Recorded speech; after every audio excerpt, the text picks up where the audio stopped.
Welcome to Jackal DIY and Tech.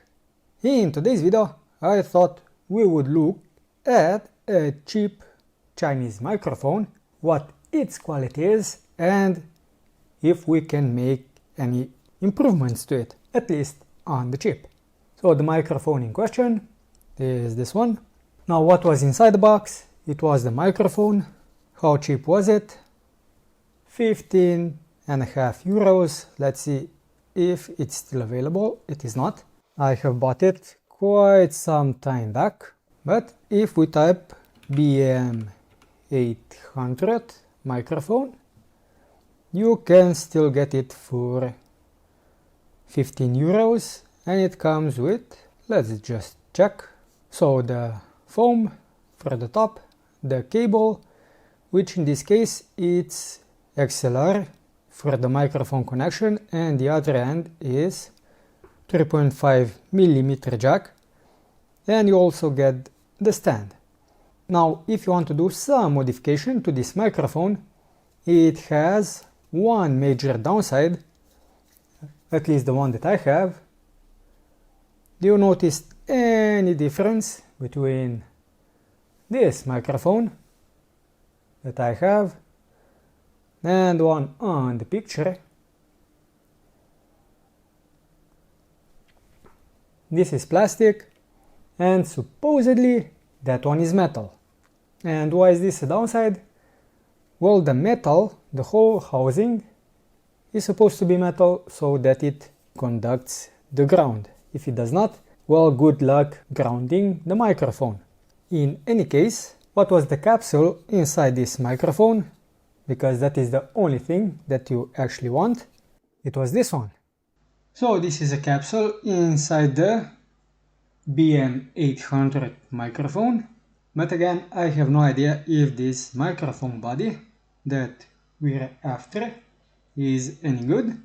When it comes to the capsule, this is a normal microphone electret capsule. And as you can see, it is quite smaller than the one that was inside the microphone. Now when it comes to the microphone, how does it sound? It should be picking up something, and I am basically, let's see, half a meter away from it, although I am not speaking directly into the microphone. Now I have everything wired up, and also this that you do not see, this is everything that was inside the microphone body, which is not a lot. So we have two pins that are basically, or just one pin. So one pin is going, I think this is the negative, this is the positive, and from the negative it's going to this screw on the top, which is supposed to be ground, and that is why this housing should have been also metal, so that the whole housing is ground. Otherwise, this mesh at the top doesn't also really do much, because it's not grounded. So then we have two probably resistors, one gate, a capacitor, and that's basically it. 4 components in total. Now I will just pick the microphone up so it's a little bit closer, and hopefully it won't be a lot louder, and I also hope that the wires won't jump out. And I basically have these two wires just to hold this in place. Now when it comes to the setting, the microphone is at 80% volume and at 10 decibel boost. And as you can see, the volume is pretty much where I would want it to be. So let's see if this has any kind of automatic gain, which means that it would not clip once I go closer and actually speak into the microphone. So now I am picking this board up and also moving my mouth closer, and I guess this is quite decent. I do have to be 10 centimeters away from it to go into the yellow range, but that is still okay. as long as I don't go into the red range. So minimum distance would be 10 centimeters with this setup, but is the capsule any good? I don't know. We will listen to it in post-production, and I will also see or let you know if I do any kind of changes, be it noise reduction, boosting, or anything of the sorts. Now why you may want to buy a microphone body like this one is just so you change the capsule. Now I do have a capsule right here inside, it's a different one, but as it is, this microphone is not working, I was not successful with it. Now the capsule that I used is this one. It's basically the size of the other capsule, but this one has a bunch of plastic around it. So just for comparison, now the price of this capsule on AliExpress at least, it was, let's say, 3.5 euros. Does this one still sell it? They do, but now it's 5 euros, at least in this shop. The downside also with these capsules is that you don't actually get any kind of specification what the capsule is supposed to be. Okay, so this one does have a little bit, so 70 to 15,000 kilohertz. So you won't get that 20 to 20,000 that you may want to aim for, and also the sensitivity. So at least this capsule does have some statistics, but when I tested it out, it actually did not work just connecting it to the plus and minus. So what I have actually used is an N-channel JFET, and I saw this at Breaker Space. This is what he has used together with a resistor, and I think this capsule basically looks much like this one. So it's probably the same capsule, but you don't need the resistor, you just need the JFET, which in this case was K596. So this is what I have also used, connecting the middle pin to the center. Then I have connected, if this is the logo or the label of the JFET, then the left leg is connected to the ground, and right leg, this will be connected to, well, this one is the positive because this one is obviously the ground. So it has to be connected like so, I would say, but we will see.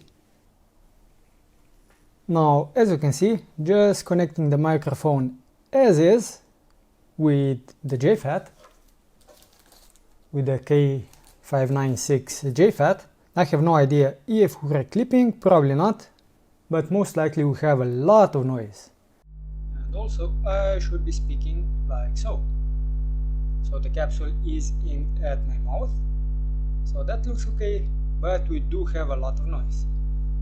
So what I can do, I try to disable the boost, which helps a little bit at least, or I can disable the microphone volume to 60.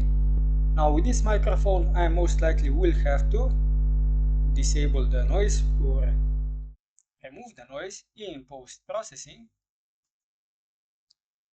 And this is me still speaking about 40 centimeters away from the capsule, and I have no idea how this actually sounds. Now if I try to bring my mouth closer, so about 10 centimeters away, it sounds like so. And lastly, let's see, change the volume.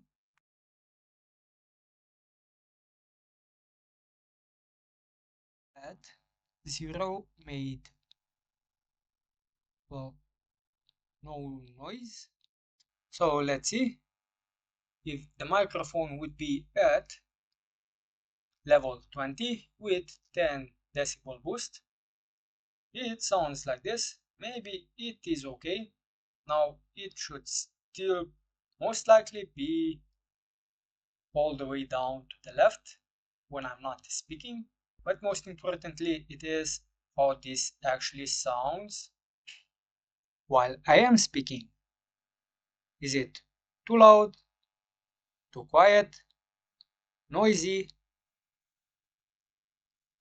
But I also have no idea how this would actually sound once the post-processing is done. Now it also doesn't help that all of this is being done outside, meaning that I have absolutely no enclosures. And also, do we get any kind of noise reduction if I maybe like put my hand over something, maybe touch the capsule? I think, let's see. Yeah, so touching the capsule definitely did something, as you can see.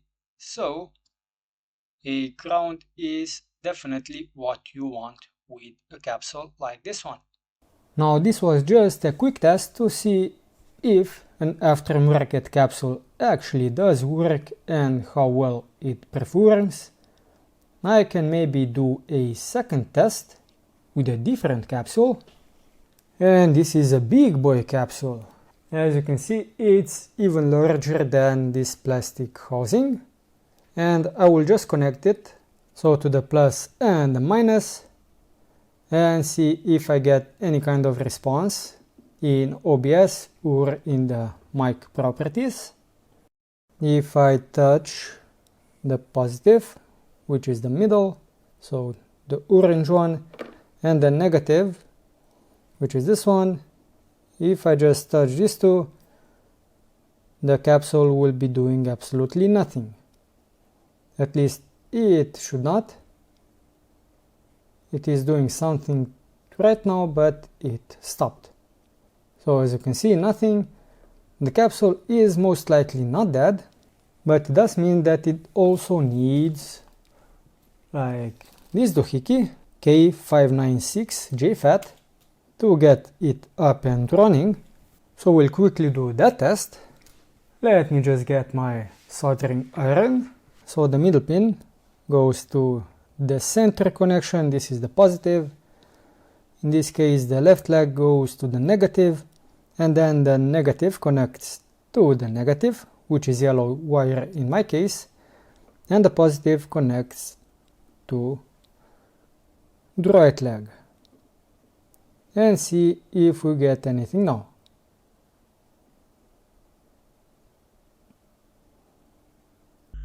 And now we do get something. As you can see, the capsule is actually working. How well? I do not know, because I think I'm actually speaking to the back of the capsule. So yeah, this is the front of the capsule, and also you should not touch it. And be very careful when you do the soldering, so the solder does not fall in, as that will definitely affect the sound. Maybe what I can do is just do a quick test by soldering the wires so I can actually turn the capsule towards me.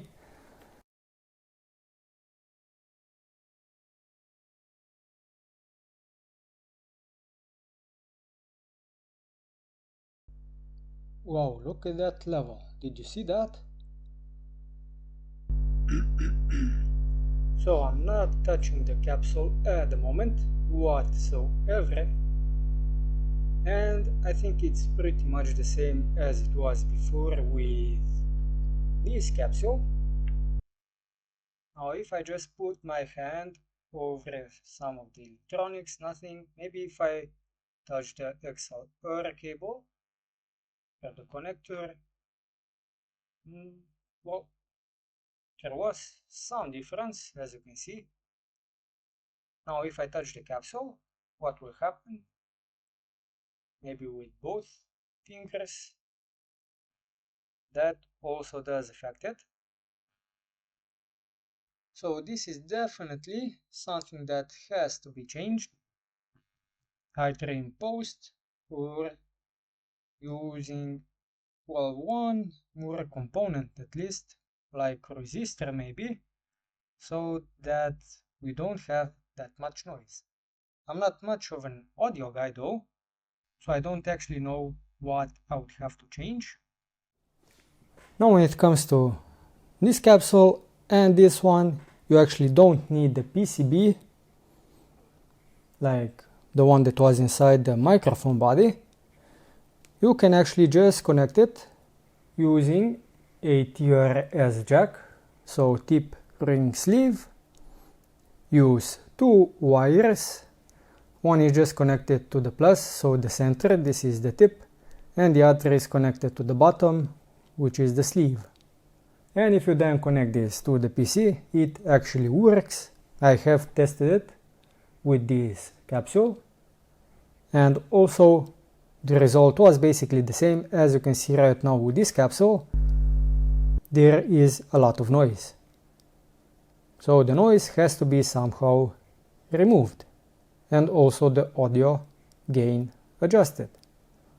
But that will be an issue for me when I actually do the post-processing in DaVinci Resolve. Now the question is, how good can we make a microphone like this sound? Originally it had this capsule. Does this capsule or this one sound any better than this one? And if they do, how much post-processing did I actually have to do? I will let you know, and you can then decide if using a cheap microphone and a cheap capsule is better than, well, buying an expensive microphone. Now that's it for this video. In a follow-up, I actually will do a microphone schematic. I have done this one in the past, but for some reason this one just does not work. So I will try to use the JFET and a simpler schematic just to test it out, and maybe then I will finally be able to get this one to work. So if you want to see a follow-up video, make sure to subscribe to the channel, and we'll do something else in the next one.